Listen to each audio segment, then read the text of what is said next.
Hello my dear students of class 4। आज मैं आपके लिए सेट सी लाई हूँ जो एनएसओ का 3 दिसंबर 2024 को हुआ था। For getting more such videos please like subscribe share and comment my channel. तो चलिए आज का वीडियो स्टार्ट करते हैं सोल्यूशन के साथ। आप अपने आंसर्स यहाँ से चेक कर सकते हैं। So let's get started. Question number 1. There is a certain relationship between the pair of figures on the either side of identify the relationship between given pair and find the missing figure. तो आप क्या देख रहे हो कि figure है फिर 16 है, उसके बाद 15 से पहले कौन सा फिगर आएगा ये आपको चूज़ करना है। तो हम देख रहे हैं कि इस फिगर में स्क्वायर की साइड्स होती हैं 4 और बाहर भी स्क्वायर दिया है, 4 इंटू 4 हो गया 16। बच्चों ऑप्शन ए में आप देख रहे हो कि अंदर ट्रायंगल है और बाहर पेंटागन है, तो ट्रायंगल की 3 साइड होती है और पेंटागन की 5। 3 इंटू 5 करेंगे तो 15। सो option A is correct. Question number 2. Which of the following words can not be formed from the letters of the given word. Population word दिया हुआ है, तो इसमें जो भी लेटर्स यूज हुए हैं तो आपको ऑप्शन में बताना कि कौन सा वर्ड नहीं बनेगा। अब ऑप्शन में आप देख रहे हो कि सारे लेटर्स जो पॉपुलेशन में वो हैं, तो ये नहीं होगा ऑप्शन। अपॉइंट, अपॉइंट में भी ये सारे लेटर्स हैं जो पॉपुलेशन में है। Option C is correct. अब आप देख रहे हो पॉपुलेशन में डी नहीं है, so option C is correct. Question number 3. How many different possible combinations of one spoon and one fork each can be formed from the given spoons and forks? तो इस क्वेश्चन को करने के लिए spoon आप देख रहे हो, स्पून है 6 एंड फॉर्क इज 3। तो ऐसे क्वेश्चन को करने के लिए कॉम्बिनेशंस पता करने के लिए you have to simply multiply. Okay, तो 6 multiplied by 3, so answer is 18। Option D is correct. Question number 4. Find the missing number if a certain rule is followed either row wise or column wise. तो आप देख रहे हो 8 into 6 होता है 48, यहाँ 28 आ रहा है, इसका मतलब कोई और लॉजिक है। अब 8 प्लस 6 करके देखते हैं, तो 8 6 क्या होगा 14 and 14 into 2 is 28। 6 plus 3 is 9 and 9 into 2 is 18। तो ये वाली सीरीज यही फॉलो हो रहा है। तो 4 plus 7 is 11 and 11 into 2 is 22. So correct option is B, 22. Question number 5. How many minimum numbers of straight lines are required to draw the given figure? तो आपको ये बताना है कि कितनी स्ट्रेट लाइन की ज़रूरत होगी, मिनिमम स्ट्रेट लाइंस इस फिगर को बनाने के लिए। तो चलिए लाइंस को हम काउंट करते हैं।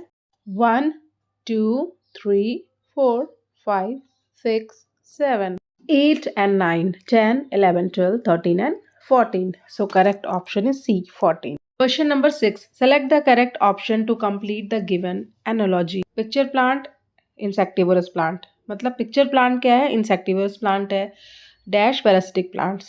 मीन्स ऑप्शन में हमें पैरासिटिक प्लांट्स को सर्च करना है। तो डकवीड एक्वेटिक प्लांट हम जानते हैं, means white is insectivorous plants and cactus is desert plant. Correct option is C, dodder. Dodder को अमरबेल भी कहते हैं या कस्कुटा भी कहते हैं। It is a parasitic plant. Option C is correct. Question number 7. Unscramble the given letters and select the option that gives the name of an endoparasite. ऐसे पैरासाइट जो हमारी बॉडी के अंदर अटैक करते हैं उनको हम कहते हैं endoparasites, like tape worm, round worms and hook worms. तो ऑप्शन डी में आप देख रहे हो कि टेप वर्म दिया हुआ है, so option D is correct. Question number 8. Select the option that contains only bacterial diseases. बच्चों मैंने अपने प्रीवियस वीडियो में जो मैंने सेट बी बनाया है उसमें डिजीज़ का पूरा फ्लो चार्ट बनाया है। अगर आपने वो वीडियो नहीं देखी है तो प्लीज़ मेरे चैनल पे जाइए और सेट बी 4th क्लास का जो 2024-25 में हुआ था उसमें देखिए, सारी fungal disease, bacterial and viral disease का मैंने फ्लो चार्ट दिया हुआ है। Option A dengue, polio and AIDS, ये तीनों ही वायरल डिजीज़ हैं, so option A is incorrect. अब ऑप्शन बी देखते हैं, dysentery, common cold and typhoid. Typhoid and dysentery is bacterial disease but common cold is viral disease, so option B is also incorrect. Option C पे आते हैं, pneumonia, tuberculosis and typhoid. Option C is correct क्योंकि option D में हम देख रहे हैं chicken pox है जो कि वायरल डिजीज है, सो ऑप्शन डी भी इनकरेक्ट है। Option C is correct, pneumonia, tuberculosis and typhoid तीनों ही बैक्टीरियल डिजीज हैं। Question number 9. Which of the following is use for keeping insects away from clothes. while storing them? Option A, detergent. Option B, spinach leaves. Option C, banana leaves. Option D, neem leaves. Option D is correct, neem leaves. Question number 10. Study the given relationship based on the root type and select the option that satisfies the same relationship. तो बच्चों root type कितने होते हैं? Root types 2 होते हैं, fibrous root and tap root. Tap root के लिए मैं टी यूज़ करूँगी एंड फाइब्रस रूट के लिए एफ यूज़ करूँगी. बच्चों सबसे पहले टर्निप और अनियन का देखते हैं कि इसके रूट टाइप्स क्या होते हैं. तो टर्निप का रूट टाइप होता है टैप रूट एंड अनियन का रूट टाइप होता है fibrous root. So question solve करने में कन्वीनियंस हो इसके लिए मैंने ऊपर लिख लिया है. टर्निप टैप रूट के लिए T and onion fibrous root है तो मैंने एफ यूज़ करा है. बच्चों ऑप्शन ए में आप देख रहे हो किडनी बीन्स है. किडनी बीन्स की होती है टैप रूट तो हम टी लिख लेते हैं. बनाना की होती है fibrous root. So option A is correct. Question number 11. Which of the following can be separated by using a separating funnel? बच्चों ये जो डायग्राम में आप apparatus देख रहे हो ये सेपरेटिंग फनल है. सेपरेटिंग फनल हम यूज़ करते हैं जब डिफरेंट डेंसिटीज़ के लिक्विड को हमें अलग करना होता है. जैसे ऑयल एंड वाटर की डेंसिटी अलग होती है और दोनों ही लिक्विड्स हैं तो इनको जब अलग करना होता है तो हम सेपरेटिंग फनल का यूज़ करते हैं. तो वाटर की डेंसिटी ज़्यादा होती है इसलिए वो नीचे कलेक्ट हो जाता है और फिर उसको हम एक बीकर में कलेक्ट कर लेते हैं और ऑयल ऊपर आ जाता है. इस तरह से oil and water separating funnel से अलग कर लिया जाता है. So option A is correct. Question number 12. Select the option that contains same type of simple machines as pliers. बच्चों ऑप्शन ए में प्लायर्स इज अ लीवर है तो हमें लीवर फाइंड आउट करना है कि कौन से ग्रुप में लीवर दिया है, वही ऑप्शन सही होगा. तो ऑप्शन ए में स्लाइड जो कि इंक्लाइन प्लेन है, नाइफ जो कि वेज का एग्जाम्पल है, बॉटल कैप लीवर का एग्जाम्पल, तीनों अलग अलग हैं. So option A is incorrect. Option B पे आते हैं. पेन कैप स्क्रू का एग्जाम्पल है, रैम्प इंक्लाइन प्लेन का एग्जाम्पल है, स्टीयरिंग व्हील एक्सल का एग्जाम्पल, तो ये भी लीवर का एग्जाम्पल नहीं है. तो ऑप्शन सी में हम देख रहे हैं bottle opener, seesaw and nut cracker, तीनों ही लीवर के एग्जाम्पल हैं. So option C is correct. Question number 13. Names of how many forms of precipitation are hidden in the given word grid. तो चलिए देखते हैं. तो आप देख रहे हो कि रेन दिख रहा है, यहाँ पर हेल दिख रहा है, स्नो दिख रहा है. Correct answer is 3. Option B is correct. Question number 14. Identify the Hindi names of the planet whose axial tilt is similar to earth's axial tilt. Option A Mangal, option B Brihaspati, option C Shukra, option D Varun. जो correct option is A Mangal means Mars. Mars एक ऐसा planet है जिसका अर्थ की तरह ही similar tilt होता है. So correct option is A Mangal. Question number 15. Select the odd one out on the basis of types of heavenly body. Option A Orion, option B Eris, option C sun, option D Great Bear. तो आप देख रहे हो A B and D में ये examples है constellation के, जबकि सन क्या है, sun is a star. So option C is correct. Question number 16. Select the option that correctly arranges the organ of human excretory system based on passage of urine through them. Option B is correct. पहले urine kidney में आता है, यहाँ पे blood का filter होता है kidney में, फिर यूरिन यूरेटर में जाता है, फिर यूरेटर से यूरिनरी ब्लैडर में जाता है. So option B is correct. Question number 17. Neha and her younger brother were having breakfast on dining table. Neha's brother asked for some water and she mistakenly poured water for him in the juice glass. If the glass was already half filled with orange juice, and then which of the following options correctly shows the glass of Neha's brother?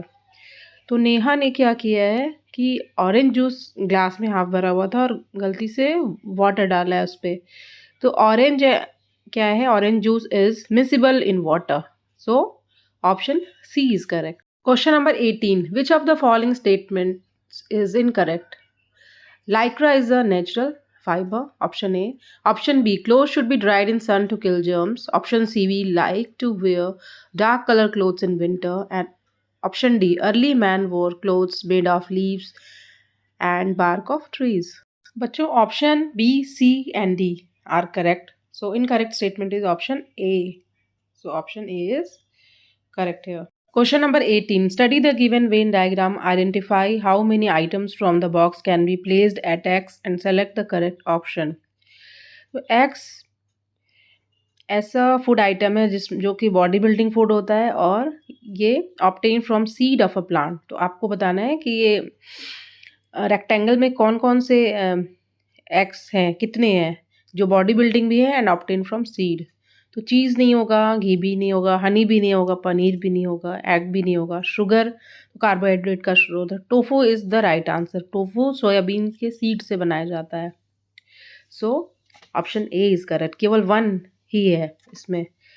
Tofu he body building भी है और obtain from seed of a plant. So option A is correct, one. Question number 20. Refer to the names of new tools given in the box. Hammer, awl, plier, screwdriver, spanner, and spade. How many among the given tools is or are mostly used by a farmer? तो farmer इसमें से कौन सा use करता है? तो आप देख रहे हो कि स्पेड ही ऐसा टूल है जो कि फार्मर यूज़ करता है। तो option B is correct, one. Question number 21. The given box shows two birds X and Y. Select the option that correctly identifies the nest of these birds. सबसे पहले birds को पहचानना होगा, X and Y को identify करना होगा कि कौन सी birds हैं ये। तो चलिए देखते हैं। Bird X is flamingo and bird Y is बुलबुल। तो फ्लैमिंगो जो होती है वो अपना नेस्ट बनाती है मड से। तो ऑप्शन बी में आप देख रहे हो कि मड वाली नेस्ट दिख रही है एक्स पे। और बुलबुल जो होती है उसका कप शेड नेस्ट होता है। So option B is correct. Question number 22. Rita lives in Mumbai with her parents. Her parents bought a new house. Rita's mother wants to give this good news to Rita's maternal grandparents who lives in Kerala through a means of postal communication. Which among the following can Rita's mother use to convey this information? Option A नहीं होगा क्योंकि एरोग्राम हम use करते हैं जब हम abroad letter भेजना होता है। So option A is incorrect. If we use in within country, then we can use postcard and inland letters both. So option D is correct. Number 23. Read the given statement and select the option that correctly fills the given blanks 1 and 2. Dash was the first Indian to go into space. तो ये है राकेश शर्मा, पहले Indian है जो कि space में गए थे। And second one was dash was the first man to step on the moon, ये है Neil Armstrong. So option B is correct. Question number 24. X is a tree that has needle-shaped leaves with waxy coating. It has woody cones instead of flowers. These cones bear seeds inside them. X is a date palm नहीं होगा, ना ही elm होगा, ना ही maple होगा. So option D is correct. Question number 25. Refer to the given Venn diagram and select the option that correctly matches with an example of x. तो x ऐसा material है जो hard and water proof material भी है and shiny and durable material भी है। तो paper kite नहीं हो सकता है ना, क्योंकि वो हार्ड नहीं होता। फिर रबर टाइप शाइनी नहीं होता, इसलिए ऑप्शन में नहीं होगा। Option C is correct, gold ring, जो कि हार्ड भी है, वाटर प्रूफ भी है, शाइनी एंड ड्यूरेबल भी है। So option C is correct. Question number 26. Select the correct statement.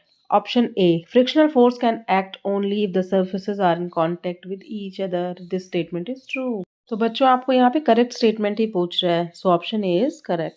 Question number 27. Select the correct match of season in India with its festival. Option A is correct. Summer. Question number 28. Identify the labeled part P to T in the given diagram of hen's egg and select the correct statement regarding them. तो बच्चों इस question को करने के लिए सबसे पहले egg के पार्ट को आप रफ स्पेस पे लेबल कर लीजिए जैसे मैंने दिखाया हुआ है। अब ऑप्शन पढ़ते हैं। Option A, P grows smaller as an egg ages. तो पी क्या है? Air space. तो एयर स्पेस बिगर होता जाता है जैसे एग की एज बढ़ती है। तो statement A is incorrect. Statement B, S provides food for the growing embryo. तो हम जानते हैं योग प्रोवाइड करता है ग्रोइंग एम्ब्रियो को food. S is eggshell. So option B is also false.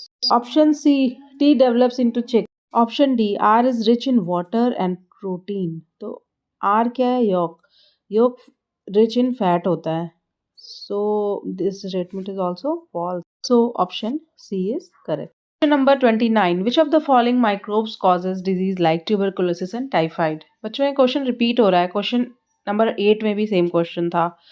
So tuberculosis and typhoid जो होता है वो बैक्टीरिया होता है इसका causal organism. So option A is correct. Question number 30. Examine the experiment as shown in given figure. 500 ml of water in flask X is heated until it is completely evaporated. The amount of water collected in flask Y will be amount कितना होगा? Option A 300 ml, option B 450 ml, option C 400 ml, option D 500 ml. तो जितना भी water evaporate होगा वही flask Y में जाएगा. ठीक है, तो option D is correct, 500 ml. Question number 31. Refer to the different feeding habits P to S is given. Classification chart. Feeding habits of animals. P, animal, dog, crow, and W. Q में type of organisms हैं, vulture, jackal and. तो आपको बताना है. तो आपको क्या करना है इसमें? Now select the option that correctly identifies any two examples from W, X, Y and Z. तो फर्स्ट ऑप्शन देखते हैं W. W is option A नहीं हो सकता, एलिफेंट नहीं हो सकता, क्योंकि एलिफेंट क्या है? हर्बीवोर. ठीक है, सो ऑप्शन बी पे आते हैं. यस, एक्स हाइना हो सकता है, vulture, jackal and hyena is also scavengers. ठीक है, और जेड क्या होगा? स्नेक होगा. So option B is correct. Question number 32. Refer to the given flow chart and select the option that correctly identifies X, Y and Z. तो Z हम देख रहे हैं नो सिक्रीट डाइजेस्टिव जूस. तो Z कोई भी digestive juice secrete नहीं करता. तो फूड पाइप या ईसोफेगस ही ऐसा होता है जो कि सिक्रीट नहीं करता डाइजेस्टिव जूस. तो बी और सी दोनों ऑप्शन में है ये. ठीक है, फिर हम देखते हैं कि वाई क्या होगा. Organ of digestive system, yes, digest carbohydrate, yes, Y. तो वाई में आप देख रहे हो बी ऑप्शन में फूड पाइप है, तो फूड पाइप इसोफेगस सेम ही चीज़ होती है. तो ये ऑप्शन सी में दिख रहा है, वाई स्मॉल इंटेस्टाइन. और organ of digestive system produces acid. तो एसिड कौन प्रोड्यूस करता है? स्टमक. तो here option C is correct. Question number 33. Read the given statement and select the option that identifies the incorrect ones. Option A, radioactive waste dumped into soil causes soil pollution. ये statement बिल्कुल सही है. 2. Overgrazing of land by animals like cow and buffalo can cause increased soil erosion. This statement is also true. Statement 3. Building embankments along riverside can prevent soil erosion due to wind. बच्चों statement 3 में अगर due to water होता तो ये सही होता. So statement 3 is false. Statement 4. Cutting hill slopes into steps and planting trees that can prevent soil erosion. ये भी बिल्कुल सही है, ट्रू है. बच्चों यहाँ आपको इनकरेक्ट स्टेटमेंट पूछ रहा है, तो आप देख रहे हो स्टेटमेंट 3 फॉल्स है, तो यहाँ पर ऑप्शन बी में दिख रहा है. So option B is correct. Question number 34. Refer to the given flow chart and select the option that correctly identifies U, V, W and X. तो बच्चों यहाँ पे outer planet, yes, U outer planet है. तो option you में आप देख रहे हो कि आपको दिया हुआ है Jupiter, Neptune, Uranus and Saturn. तो आपको पता है कि नेपच्यून, यूरेनस, सैटर्न तीनों ही आउटर प्लैनेट है. फिर हम वी पर आएंगे. तो वी है shorter solar year than the earth. तो अर्थ से शॉर्टर स्पैन किसका होगा? जो अर्थ से पहले होगा. अर्थ से पहले क्या होगा? मार्स. सो एंड डब्ल्यू क्या होगा? W is Mercury, it rotates from east to west. And X is Venus, Venus rotates from west to east. So option D is correct here. Question number 35. Refer to the given table and select the correct statement regarding P, Q and R. इधर characteristics दिए हुए हैं P, Q, R के. Animal is killed with procuring this fiber. P ऐसा fibre है जो कि animal से निकालते हैं, एनिमल को किल करके. तो ये होता है सिल्कवर्म. तो statement A, P can be fibre obtain from a birth giving animal. तो पी ऐसा फाइबर है जो कि सिल्कवर्म से निकलता है, और सिल्कवर्म क्या है? एग लेइंग एनिमल है. So statement A is incorrect. Statement B, Q can be fibre obtain from plant. तो हम क्यू क्या देख रहे हैं? On burning gives odour like burning hair. तो जो बर्निंग हेयर की तरह स्मेल होती है वो वुल की होती है. और बच्चों आपको पता है wool is obtain from animal. कौन से एनिमल से वूल मिलता है? शीप के फ्लीस या हेयर्स से। So statement B, Q can be a fibre obtain from a plant. So statement B is also false. Option C, fiber R is made from byproduct of petroleum and catches fire easily. Statement C is correct क्योंकि fibre R is synthetic fibre जो कि बनता है by products of petroleum से। So correct option is C. For getting more such videos, please like, subscribe, share and comment my channel. Thanks for watching.